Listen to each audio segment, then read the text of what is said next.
Ako yung kinakabahan para sa'yo.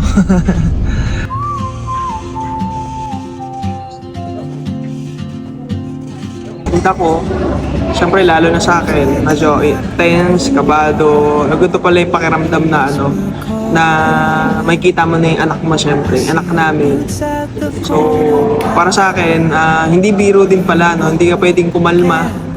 Hindi pwedeng nakadalawa na akong kape kanina. Sobrang pero kalmado naman ako. Tinanong ko naman si lady kung ready na siya. Sabi niya hindi pa daw. Sabi ko, kailangan mo maging ready. Kasi anytime, lalabas ni anak mo. Kaya, ready ako, dapat ganun ka din, ready.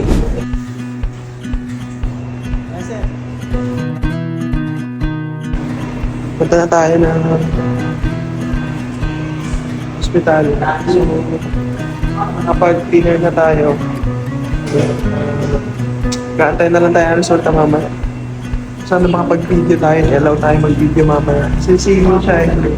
Baka din na makapasok sa loob.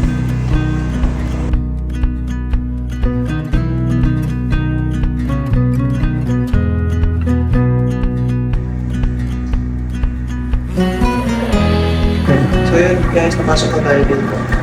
Abangan nyo na lang yung mga susunod na mangyayari. Update ko kayo dito.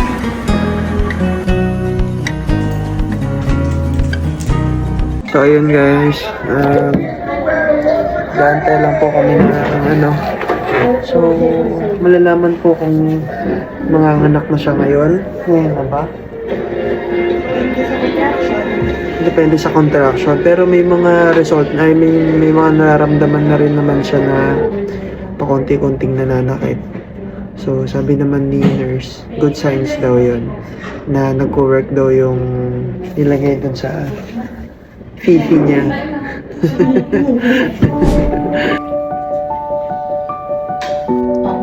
May contraction ka ngayon, ma'am, no? Ayan, ma'am. Try mo, ma'am, hawakan to, ma'am. Tignan na siya, ma'am. Ayan na siya. Nag-firm na siya, ma'am. Pero kada firm, ma'am, nakifeel nyo na din talaga siya. Iba yung feeling na Okay. Same siya, ma'am. Siguro nag-progress ka na talaga, ma'am, due to the progress. Actually, ma'am, yung contraction mo, ma'am, dapat mag-hit siya ng 100. And then, at the same time, ma'am, yung interval niya, ma'am. Pero ang main goal talaga natin, ma'am, is lumabas, ma'am, or mag-crown, ma'am, yung ulo ng baby.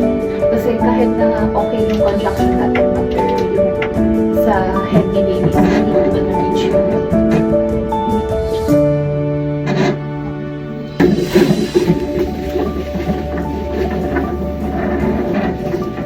We still need to be sure, ma'am, via IE. Pero most likely, ma'am, if in pain na talaga tayo, ma'am, one status siya, ma'am, ng IE. Or if ever, ma'am, yung sa protest natin, ma'am, since 24 hours, so 6 p.m. pa siya, ma'am, bukas if ever. Pero if hindi na talaga kaya, ma'am, yung pain, don't hesitate na lang, ma'am, to inform your needs na lang. Ay po. Bali, ma'am, in-endorse ko na po kayo for the night shift nurse po. Thank you po. Thank you po. Ayan po. Ma'am Trisha. Ayan, Ma'am Trisha. Oo nga, ito na kami. Full term na. At least ngayon nakita na ulit tayo for delivery. Yes. Check lang po ako ng vital signs ha. Ano na nararamdaman niyo ngayon, ma'am? Nag-contract. In pain? Or kaya pa naman? Kaya pa naman. Mga 7 out of 10. 7 out of 10. Pero tolerable pa kahit 7 out of 10. Sige po. Let me know lang, ma'am, if sobrang hindi na kaya. Kasi para makita natin, masasabi namin kila Doc na if sobrang in pain na ay Siguro pag mga 9 out of 10 na. Okay, sige. Usually kasi yung iba yung 7 out of 10. Mataas na yan for them. Hindi na tolerable. Pero kaya pa ka, nakapaglakad pa po. Sige po. Let me know. Ano ulit gender ng baby? Boy! It's a boy. It's a boy! Abangan natin siya. Yan, so walang tulugan to guys. Para ba? Hindi. Natutulog siya, pero ako hindi. Bakit? Babantayan ka ta. Tapos umihilig ka mamaya, mahilig ka. Subukan. subukan mo. But anyway, yun guys. So, narinig niyo naman yung mga sinabi ng mga nurses na kailangan siya na mismo makakapagsabi kung gano'n nakasakit para at least aware sila para maitawag na kagad nila kay doc. Mataas kasi pain tolerance ko. Yun, no? So, yun. Sana guys, yung hinihiling lang namin. Sanay Sana, na ako sa sakit na dinudulot mo. wag na sana siyang pahirapan ni baby. Sana mapadali yung labor niya, ganyan. Na, Sana isang ano lang, isang, Parang utot lang. Parang utot lang. Sana ganun. Anyway guys, yan, update namin kayo sa susunod ulit. So, okay naman siya. Nakikita niyo naman. Tumihimas-himas pa sa akin. So, ayun lang mga intro. parang masikip to ah. Sige na eh. Anyway guys, yun lang. And abang-abang sa susunod na video next. Ano yung vlog mo? Bye! So yun, day 2 ng ating pag-stay dito. So, good morning. Kagising lang natin. So yun nga, kaninang alas 3. Madaling araw. Madalas na manakit yung tiyan ni lady. Kasi nga,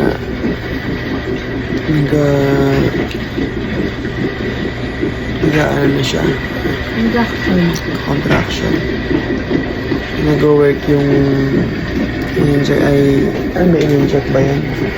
Pinasok sa puso. Pinasok sa kanyang Sa pulitorio. kanyang talaba. So, Para ano yun, mag-soften yung cervix. Pero bumpas na siya. Pero hindi pa rin siya bumubukas kasi 1 cm pa din siya. siguro nga dahil malaki talaga si baby, kaya ano, skip kasi si lady. Masikip. Ayan, so ngayon okay naman siya, pero may times na hindi nananakit. So, antay-antay lang tayo guys. So, yun. Antay-antay lang tayo dito hanggang dumating yung arrival ni ano, ni baby Hector. Or,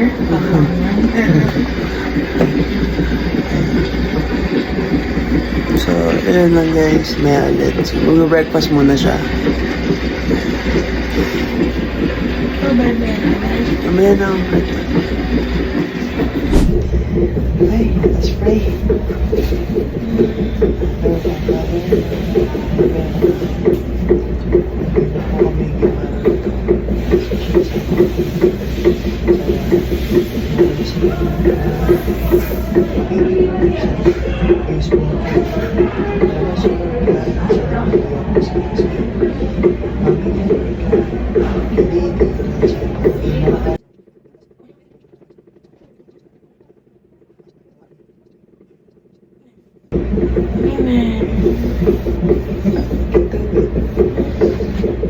more strength and endurance. More strength and endure the pain.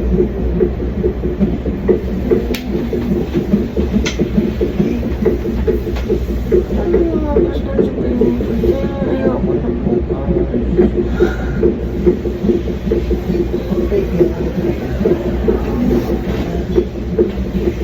Sabi kasi sis na lang na para dito. Dito din may hirapan ng CS. Normal mo na. Ay, kaya mo yan. Ay, thank you so much. Dito lang ako. Ha? Ano gusto mo photos? Gusto. Ano pa ako kay Shai? Ay, love you. So much. Nako. Pagdala ko kay mama ng kanila. Pinagpaluto ko kay mama tinola. Ako sa bago. Okay.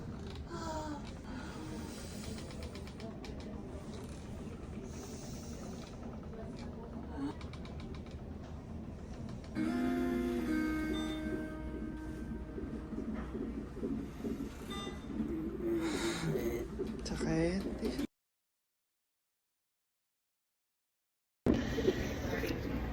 Ayan na mga idol. Nakikita niya, wala na si lady dito. Nandun na siya sa delivery room. So, since hindi nga nag-i-improve, una 1 cm. Tapos nung nakapaglakad-lakad siya, doon na nag 3 cm. Tapos, mula gabi, mula kaninang gabi, hanggang ngayong umaga, tinry nila na wala pa rin talaga, walang improvement. 3 cm pa din. So, nag-decide si Doc na isiis na lang siya. So, yun. Sabi nga ni lady, gusto niya ng mas-CS. Ano, maigi na rin yun para na-experience niya na lahat. Diba? At meron siyang experience pagdating sa So anyway, yun. Antay-antayin lang tayo na tawagin tayo ni Doc. Kasi tayo magkakat ng ng bata. Kaya yun, sana pag-pray natin. Pag-pray natin. And mag-pray na rin ako para sa pag-pray natin na siyempre mag-ina ko. Wala mangyaring problema. Ganyan. And importante safe silang dalawa. So ayun. At nakakuha na maglakad-lakad magkape. Ayun lang guys. Alis na. Ma'am, papatay naman 7:17.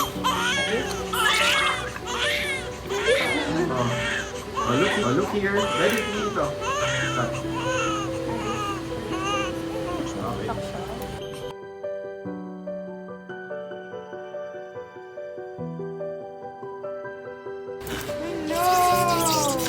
Ayun, so finally guys, lumabas na si baby. And kanina, nung nilabas na siya dun sa delivery room, kasi nakatingin lang ako talaga sa kanya. Ganun pala yung feeling na, alam mo yun, may baby ka na. And ayun, looking forward naman.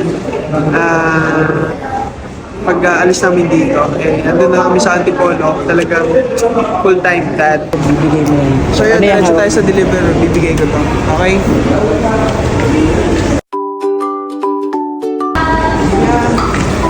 Uy, kasi kaso ka na to, nag-email. Sabi ko, man, tumaba na sa siya eh.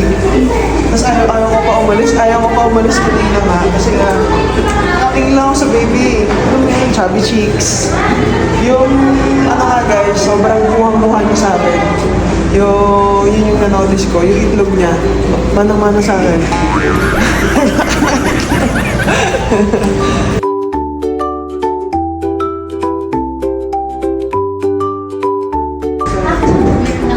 Sige po, pwede dito po i-occupy your 2236. Paglabas niyo po dito, turn left.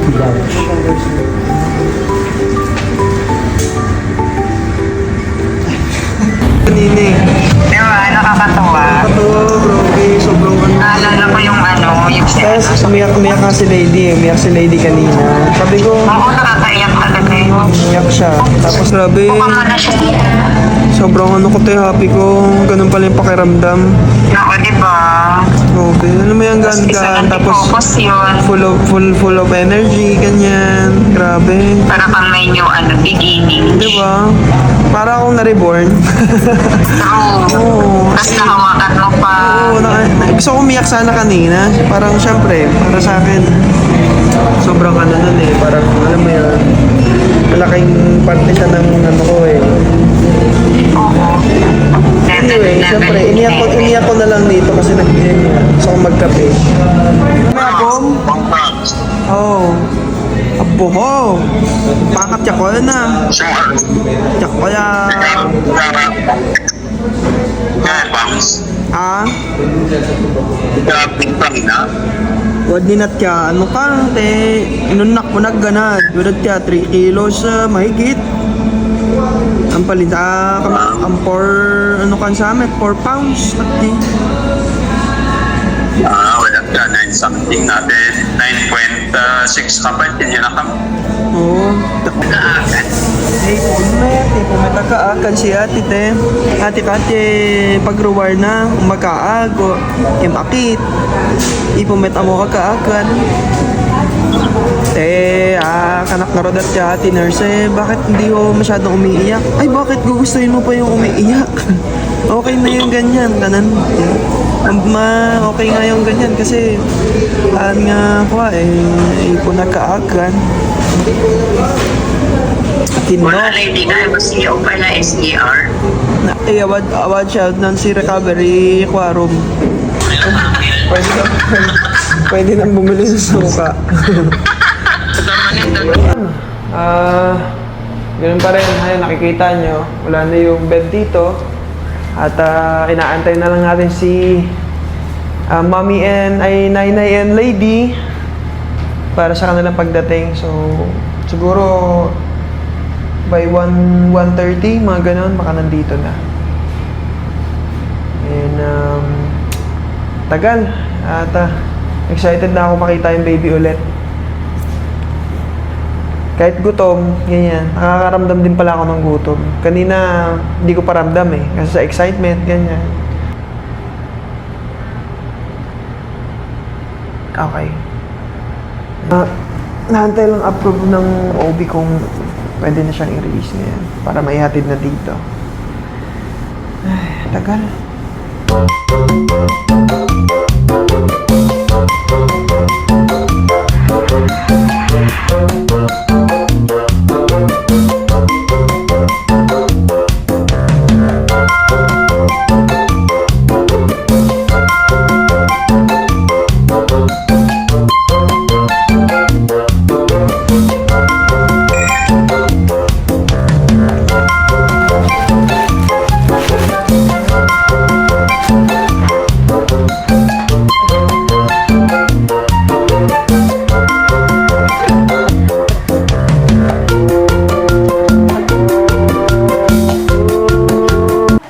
So, pick upin na ba siya o hindi pa? Sana pick upin na natin ito.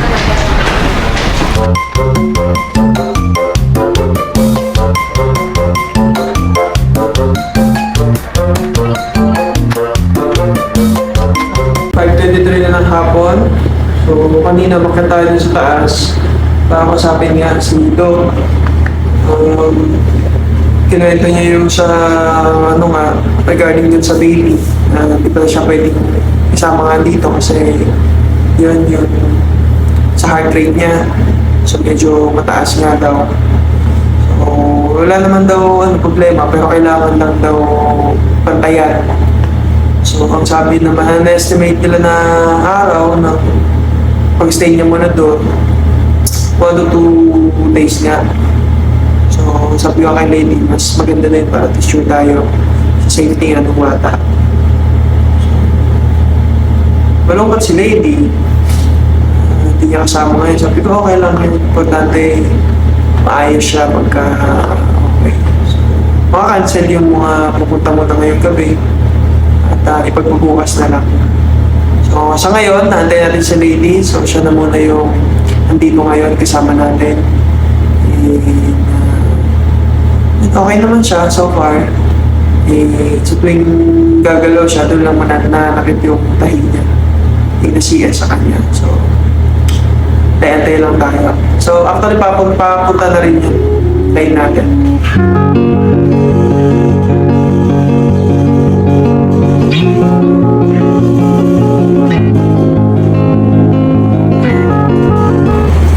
Okay na.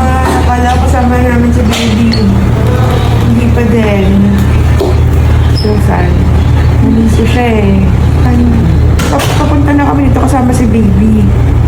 Tapos, hindi pa tuloy. Kasi nga lahat tayo heartbeat niya super bilis daw. Ang salit mo naman yung asawa ko. Ay! Para unique. Ha? Unique. Yun. Kanini.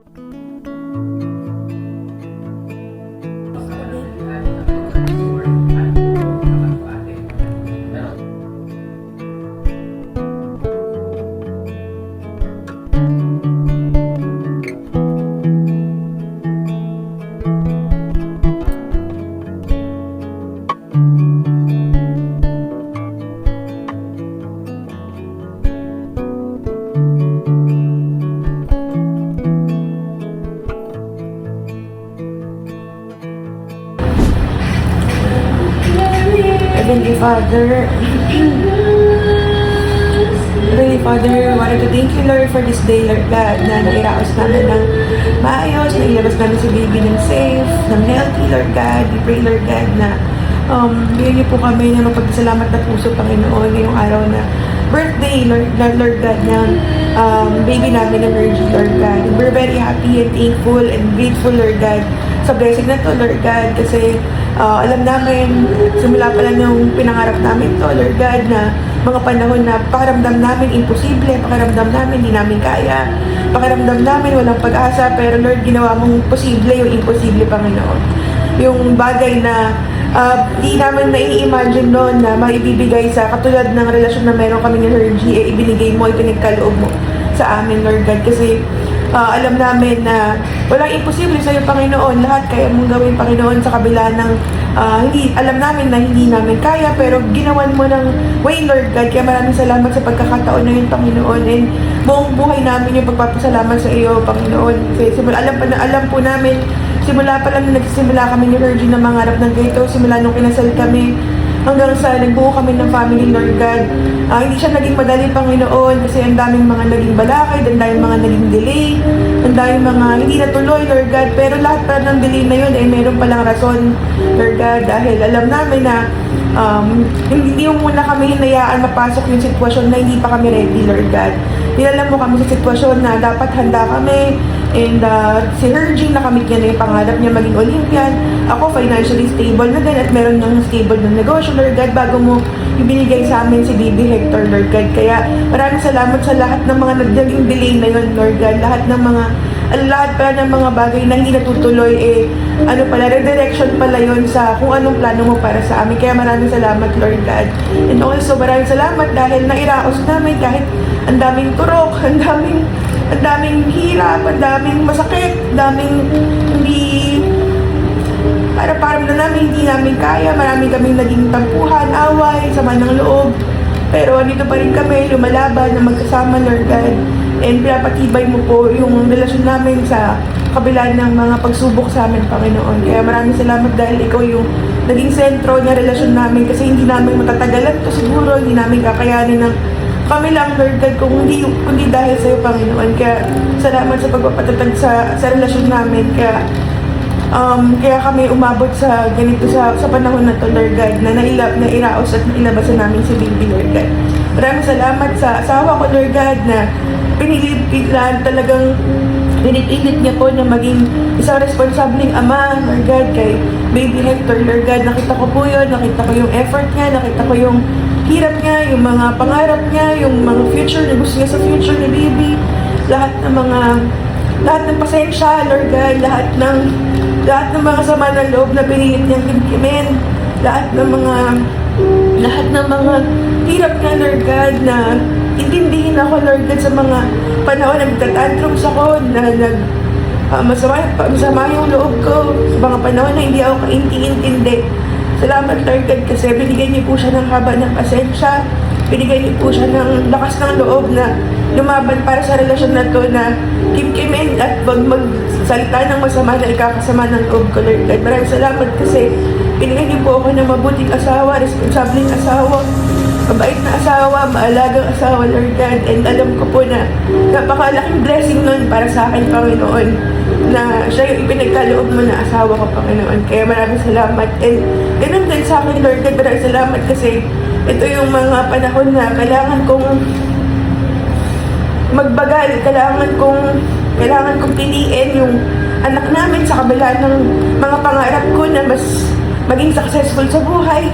Alam niyo naman ako, Panginoon, na gusto ko talaga na gusto ko marami akong ginagawa, gusto ko busy ako, pero itong panahon na to na pinili ko si Baby, Lord God, talagang talagang ginawa ko yung best ko na pakalmahin sarili ko, bagalan lahat, Lord God, para sa Kanya. Kaya maraming salamat kasi binigyan niyo ako ng negosyo, ng mga tao, ng mga empleyado na maaasahan ko kahit na wala ako sa business, wala ako sa negosyo, wala ako sa trabaho, na nag-run yung business ng maayos, Lord God. Kaya hindi ko magagawa yun kundi dahil sa iyo, Panginoon. Lahat ng yun dahil sa iyo, Panginoon. Maraming salamat sa lahat ng tao na nasa paligid namin sa family na Virgie na walang sawang nagdarasal, sumusuporta, na alam namin na lagi nandyan para sa amin.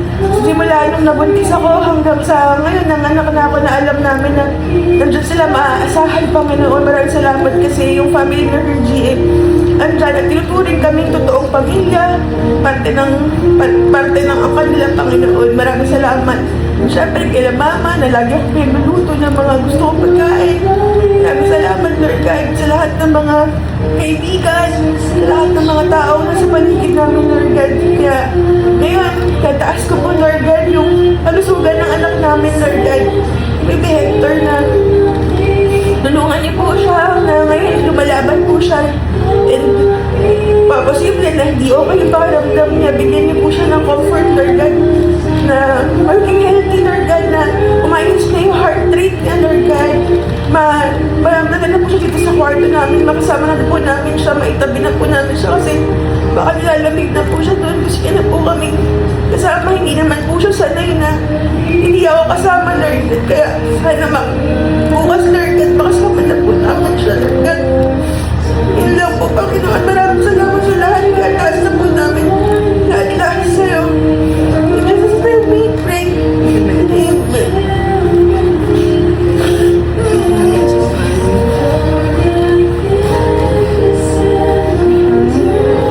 Dapat ka lang umiyak, bebe. Hindi trauma. Okay? Ano talaga yun? Ano kasi yung bebe? Okay? Ay, pag ganyan. Good morning.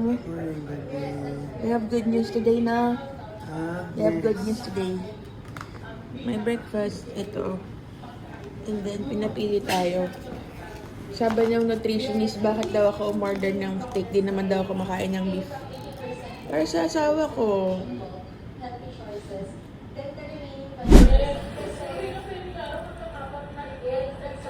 Punta kami ngayon sa Impo. Laway namin si baby.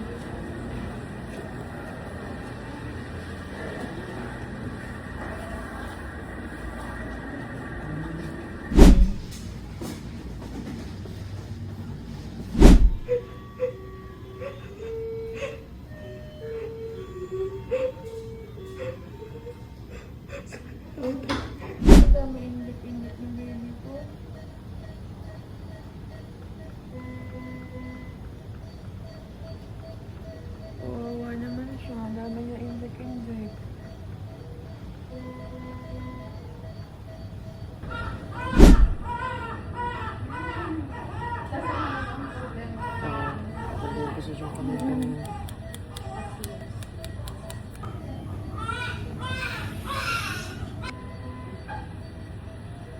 Maraming nakolektan ng dada. For on.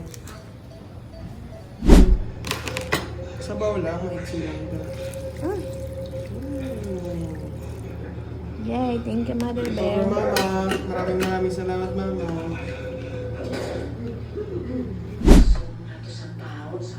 Sarap, no? Ay, may soup to. Sa steak ng St. Luke's kung papasaba sa steak test ni Gigi.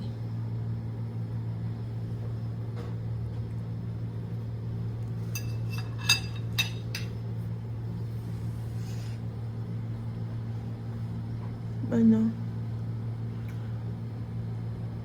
Pang Wolfgang ba? Pang Wolfgang levels ba ang steak nila?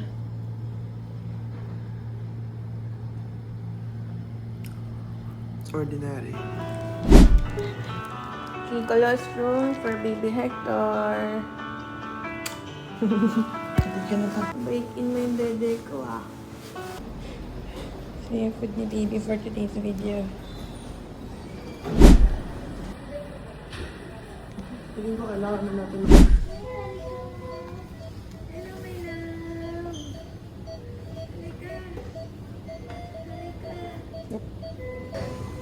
Hindi ba abuli? Hindi. Ba't ba?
unang-una sa lahat, gusto ko siyang yakapin. And patama din sa kanya syempre na love na love ko sila. Alam niya naman yun since sa day 1 ng pagdadalang tao niya hanggang mag-start pa lang namin pag-IVF. Sobrang alam mo yun, lahat ng init, nakaulo. And syempre yung katawan niya, sa akin lahat nabunton yun. Kaya akin din, syempre para sa akin, sobrang kumbaga malaking bagay din talaga na katabi niya ako, kasama niya ako sa pagdadalang tao niya. And syempre, pagpasok niya dito, i-hug ko siya. And thank you ako sa kanya sa lahat ng sakripisyo and sacrifice na ginawa niya. May silang lang si baby. Para sa ganun, healthy. And nakikita ko naman na happy siya. And tinanong ko siya, sabi ko, magbe-baby ka pa? Hindi na muna. Ayun lang, at kay baby naman, hello baby, gusto kitang pasalamatan syempre sa iyong sakripisyo and dedikasyon din syempre sa pagdadala mo kay baby Hector natin.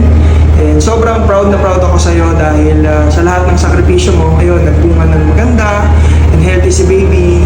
And yun, wala naman akong iba pamalit doon sa sacrifice mo ng siyam na buwan. Ako ang mag-aalaga kay baby, ako ang basta gagawin mo na lang magpahinga, i-recover yung sarili mo para sa ganon mabilis maka-recover nang may lakad-lakad na natin si baby. Pero for now, ako na muna maghahawak kay baby, ako na muna bibilad sa kanya sa init, mag-aasikaso din syempre sa'yo. Syempre, di mo wala pa rin yun. Kay baby Hector, sana wala naman ako ibang hinihiling kahit nga nung nilabas ka na kanina ni mami mo sa tiyan. Sinabi ko kagad, pabulong, na sana maging healthy ka, malakas, huwag madamot, and palaging magpasalamat kay Lord, and yun lang, maging mabait na anak. And para sa amin ni Mami and ay Dada and Nainay, gusto ko naming i-welcome dito sa ating mundo, at syempre, walang ibang gagawin si Dada and Nainay. Alagaan ka, ibigay sa iyo yung fullest love na kailangan mo. And suporta, gabay sa akin syempre. Tuturuan kita ng kung anong meron si Dada, okay? And yan, happy kami anak na nasilayan ka namin. Ako sobrang hindi magpinta sa mukha ko na excited and happy. Sobrang, alam mo yung nag-deactivate lahat ng motivations ko. And nakita ko lang yung mukha mukha mo anak. And kami din ni Nainay mo, happy din. And alam ko, sure ako doon na love ka ni Nainay mo. And I love you anak. At ayun, maging healthy ka and malakas.